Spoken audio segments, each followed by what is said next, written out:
कामयाबी की ओर बढ़ते कदम देश के युवाओं को कैसे साथ लेकर आगे बढ़ा जा रहा है। युवा शक्ति की अहमियत पर बात करने के लिए हमारे साथ हैं मानव संसाधन विकास मंत्री स्मृति ईरानी, आपका बहुत स्वागत।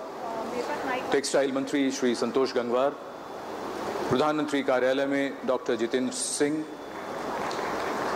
विदेश राज्य मंत्री जनरल वीके सिंह, बहुत स्वागत सर आपका, और मेक माई ट्रिप के फाउंडर दीप कालरा जी। सवाल आपसे ही करते हैं स्मृति जी।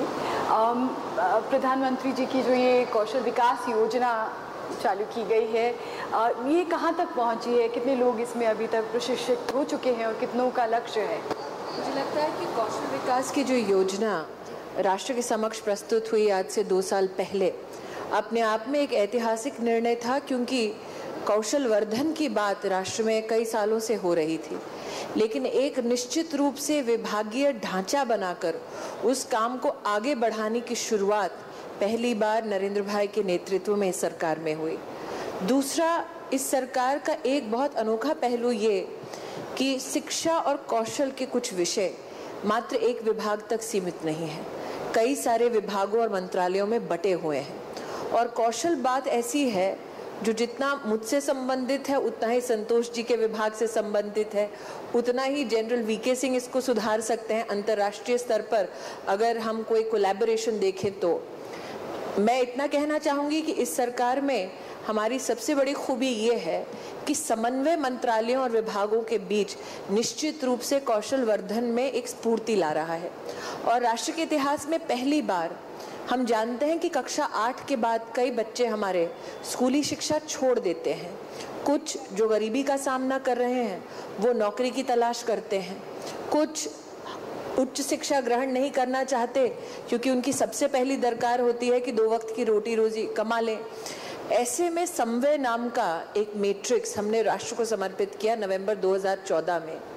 ये अपने आप में इस बात का संकेत है कि कितनी तेजी से सरकार में काम हो रहा है कि मई में सरकार आती है, तुरंत आप एक मंत्रालय बनाते हैं और साथ ही एक मैट्रिक्स दिया जाता है राष्ट्र को, जिसमें कक्षा 9 से लेके पोस्ट ग्रेजुएशन तक अगर कक्षा 8 के बाद पढ़ाई छोड़ भी दी और 3-4 साल आप काम कर रहे हैं तो आप वापस शिक्षा के क्षेत्र में लौट सकते हैं और पूरी इज्जत के साथ बाकायदा पढ़ाई कर सकते हैं।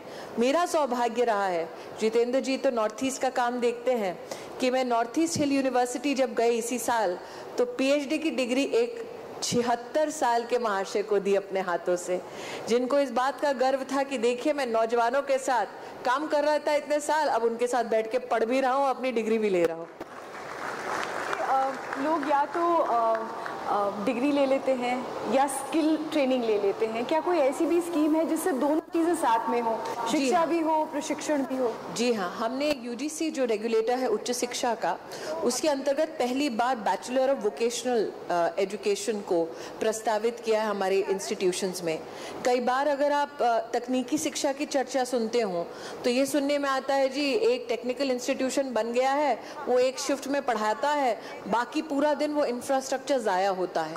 हमने कहा कि आप रेगुलेटर को मात्र सूचित कर दें कि आप सेकेंड शिफ्ट में स्किल एजुकेशन वहाँ करना चाहते हैं, ऐसे कोर्सेज जिनका नेशनल ऑक्यूपेशनल स्टैंडर्ड पहले से ही स्थापित हो राष्ट्र में। इसका मतलब ये छूट हमने शैक्षिक संस्थानों को दी।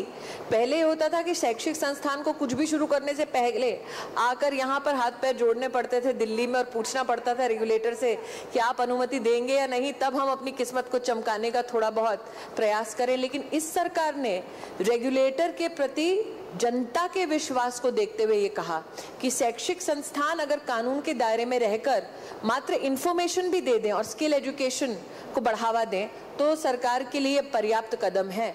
अपने आप में एक ऐतिहासिक निर्णय है, क्योंकि आज लगभग सभी राज्यों में हमने सूचना भिजवाई है और हम देख रहे हैं कि इंफ्रास्ट्रक्चर का भी बेहतर इस्तेमाल इसकी वजह से हो रहा है। संतोष गंगवार जी, युवाओं को जब जोड़ने की बात आती है कौशल विकास के लिए और स्टार्टअप्स के लिए, जिस तरह से बात है, देश इतना विशाल है और उसमें ख़ास तौर पर छोटे कस्बों में ग्रामीण क्षेत्रों के जो युवा हैं उनको किस तरह से प्रेरित किया जा रहा है, प्रोत्साहित किया जा रहा है?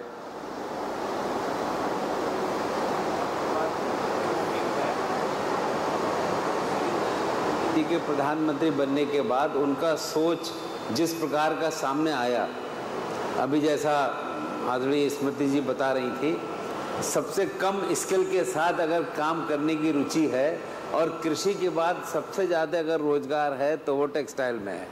और हमने नई सरकार बनने के बाद इस दिशा में शुरुआत कर दी और सबसे पहले शुरुआत हमने की पूर्वोत्तर राज्यों में। पूर्वोत्तर राज्यों में 45 दिन की ट्रेनिंग के बाद हमने पहली बार ऐसा कदम उठाया कि पूर्वोत्तर राज्य में 8 राज्यों में हमने अप्रैल और गारमेंट के यूनिट का शिलान्यास कर दिया और अब इस समय वो 1 वर्ष में यूनिट बनकर तैयार हो गए। पिछले वर्ष 2014 नवंबर दिसंबर में आदरणीय प्रधानमंत्री जी ने इनकी घोषणा की थी और आज जब हम आपके बीच में हैं, उन 8 स्थानों पर हमारे यूनिट तैयार हो गए हैं और 2 जगह हमने उद्घाटन भी कर दिया है और इससे इन 8 राज्यों के 10,000 नौजवान लोगों को, जिसमें अधिकतम महिलाएं हैं, उनको काम मिलेगा। और एक बात इसमें एक और साथ जुड़ी है, ये ट्रेनिंग 45 दिन की और 45 दिन के बाद वो पढ़ाई भी कर सकता है और अपने काम की क्वालिटी में सुधार भी कर सकता है। हमारा मंत्रालय एक ऐसा मंत्रालय है कि जिसके बारे में लोग पिछली सरकारों में कोई राय नहीं रखते थे। हमारे बारे में ये राय थी कि हम तो जमीन बेचते हैं, पर आज आपके साथ में मुझको बताते हुए प्रसन्नता हो रही है। हमारा एक बहुत ही प्रमुख इंस्टीट्यूट है एनटीसी, वो अब BIFR से बाहर है और उसके माध्यम से हम काम कर रहे हैं और वास्तव में एक रोजगार मिले तो हमने अभी आदरणीय प्रधानमंत्री जी के निर्देश पर, क्योंकि पिछली बार हमने स्कीम जो एक शुरू की थी अटल जी के समय में, उसको फिर से रिन्यू करा है और एक अप्रैल गारमेंट के क्षेत्र में एक बड़ी परिवर्तन की दिशा में हम लोग काम कर रहे हैं और रोजगार के एक अच्छे अवसर इसमें उपलब्ध होने का काम होगा। ये तो बहुत बढ़िया काम हो रहा है और इस बात में तो कोई शक नहीं कि एक देश की जो शक्ति होती है वो उसका युवा होता है। जनरल साहब, आपसे ये पूछना चाह रही हूँ कि जो युवा है वो सब एक साथ आगे बढ़े, इसके लिए क्या किया जा रहा है ताकि पैरिटी ना रहे, इसके लिए क्या कदम उठाए जा रहे हैं? देखिए, सबसे पहले एक बड़ा भारी बदलाव जो कि हमारे माननीय प्रधानमंत्री जी ने किया है वो समझने की आवश्यकता है। किसी भी देश में प्रगति के लिए 2 चीजें चाहिए, खासकर युवाओं के लिए, शिक्षा और रोजगार। शिक्षा स्मृति जी देख रही हैं, बहुत उस तन्मयता के साथ उसके अंदर प्रगति हो रही है।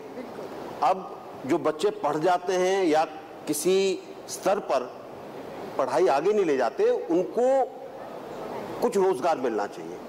पहले क्या था, सब लोग देखते थे कि सरकार कुछ रोजगार देगी, कोई सरकारी काम मिलेगा।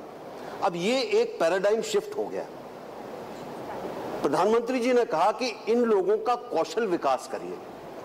20 लाख युवाओं का कौशल विकास हुआ है ताकि वो स्वयं उस कौशल के साथ उनको रोजगार मिल सके। यही नहीं है, ग्रामीण इलाकों के लिए दीनदयाल उपाध्याय ग्रामीण कौशल विकास योजना शुरू की गई, जिसमें 3.5 लाख लोगों को कौशल विकास कराया गया और उसमें से 2 लाख लोगों को काम पे लगाया गया। अब इससे बड़ी चीज युवाओं के लिए क्या हो सकती है? हमने कई चीजें उनके लिए खोल दी हैं, रास्ते खुल गए हैं, उनको एक तरह से तैयार कर दिया गया है कि आप आगे बढ़ें। डॉक्टर सिंह, आपसे हम ये समझना चाहेंगे कि प्रधानमंत्री कार्यालय का जो विशेष ध्यान है वो तरक्की की ओर है और प्रगति पोर्टल के जरिए छोटी बड़ी तमाम परियोजनाओं की निगरानी भी की जाती है और उनकी समीक्षा भी होती रहती है। आपसे हम ये समझना चाहेंगे कि इस कौशल विकास को लेकर और युवाओं को जोड़ने को लेकर और ख़ास तौर पर पूर्वोत्तर के अगर परिप्रेक्ष्य में हम समझें तो स्थिति क्या है? आपने ठीक कहा संजीव जी, और चूँकि पूर्वोत्तर का, जैसे स्मृति जी कह रही थी कि पूर्वोत्तर की जिम्मेवारी भी मेरे पास है, तो सबसे पहली बात तो ये कि आपके ध्यान में होगा कि प्रधानमंत्री जी ने एक अद्भुत योजना की घोषणा की थी, stand up India startup India, और प्रमुखता से देखा जाए तो ये युवाओं पर ही केंद्रित है। और साथ ही साथ ये भी बात हमें ध्यान में रखनी है कि वर्तमान भारत 2016 का भारत युवाओं का भारत है। 65-70% से अधिक जनसंख्या हमारी 35 और 40 वर्ष से नीचे की है। और यदि जिस प्रकार हम कल्पना करते हैं कि आने वाले समय में भारत विश्व मूर्ति बनकर के ऊपर उभरेगा, तो निश्चय ही ये युवाओं की ऊर्जा और एनर्जी की शक्ति पर ही और उसकी बल पर होगा। अब जहाँ तक पूर्वोत्तर का संबंध है, प्रधानमंत्री जी की इसी स्टार्टअप योजना में एक अजीबोगरीब प्रावधान है जो ऐतिहासिक है। पहले तो उन्होंने कहा कि एग्जिट पीरियड फॉर 3 months, जो ये भी उस बात का समर्थन करे।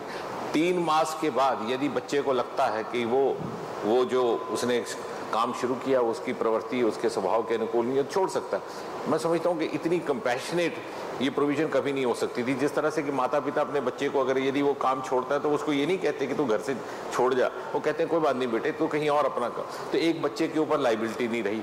दूसरा, उन्होंने कहा टैक्स हॉलीडे फॉर 3 years, कि 3 साल वो अपना कमाई कर ले, थोड़ा बहुत अपना कैपिटल जमा कर ले। हमने पूर्वोत्तर मंत्रालय की ओर से, मुझे ये कहते हुए संतोष भी और थोड़ा बहुत गर्व भी, कि हमने इसमें एक और चीज़ जोड़ी।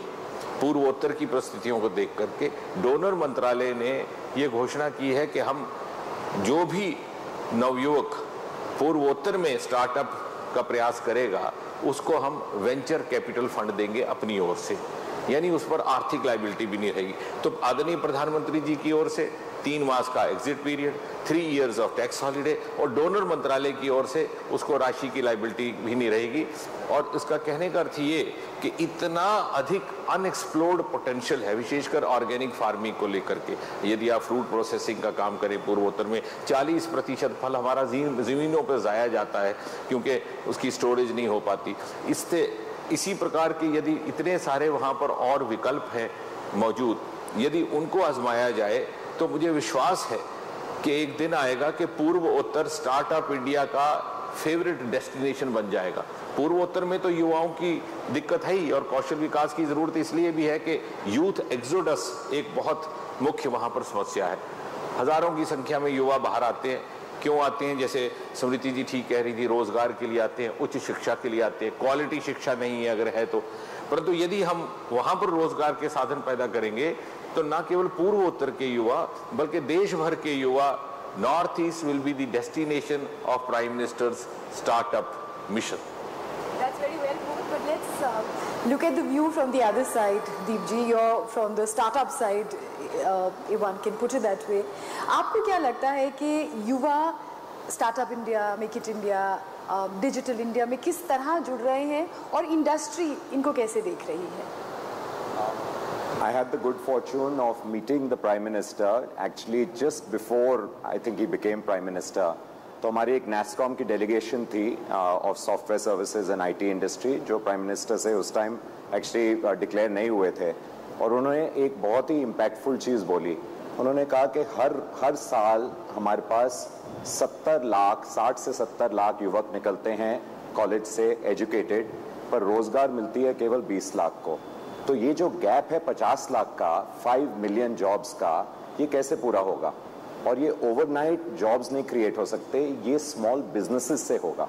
और ये जो स्मॉल बिजनेसेस है, जैसे हम कहते हैं एंटरप्रेन्योरशिप, इससे अच्छा I think idea to drive India नहीं हो सकता आज। बल्कि आप अगर अमेरिका को भी देखो तो 70 to 75% of America's GDP is driven by small businesses and entrepreneurs. Like sir rightfully said, so many benefits and so many SOPs. मैं कह रहा था स्टार्टअप इंडिया पे, मेरा सौभाग्य था that I was the moderator on startup India, और मैं कह रहा था जब मैंने मेक माई ट्रिप शुरू की थी 16 साल पहले, तो ऐसा कुछ भी नहीं था जितना प्रोत्साहन आज मिल रहा है। Commercial, legal, IP protection, and most importantly सबसे ज़्यादा है कि the stigma attach to failure is going away. जब प्राइम मिनिस्टर कोई बात करते हैं और कहते हैं स्वच्छ इंडिया, शौचालय की बात होती है, इसका मतलब है ये इंपॉर्टेंट है, इसको भूलिए मत। सिमिलरली एंटरप्रेन्योरशिप को अब बहुत ही ऊपर ओहदा मिल गया है कि बिल्कुल ठीक है अपना काम शुरू करना, और जैसे सर ने कहा अगर फेल भी हो गए 3 साल में कोई प्रॉब्लम नहीं है, कुछ और नौकरी भी कर सकते हैं, वापस भी आ सकते हैं। कोई एंटरप्रेन्योर नहीं है जिसने फेलियर नहीं देखा, और फेलियर से ही बड़ा और आगे काम होगा। Failure is now being factored in to success. In fact, you're absolutely right. It is in fact become a good word. People are willing to say with pride today, I tried, I failed, but then I tried again. Right. And in fact, I can tell you from my own experience, you cannot succeed without having failed. बहुत धन्यवाद आपका। युवा इस देश की ऊर्जा भी हैं और देश का भविष्य हैं। और अब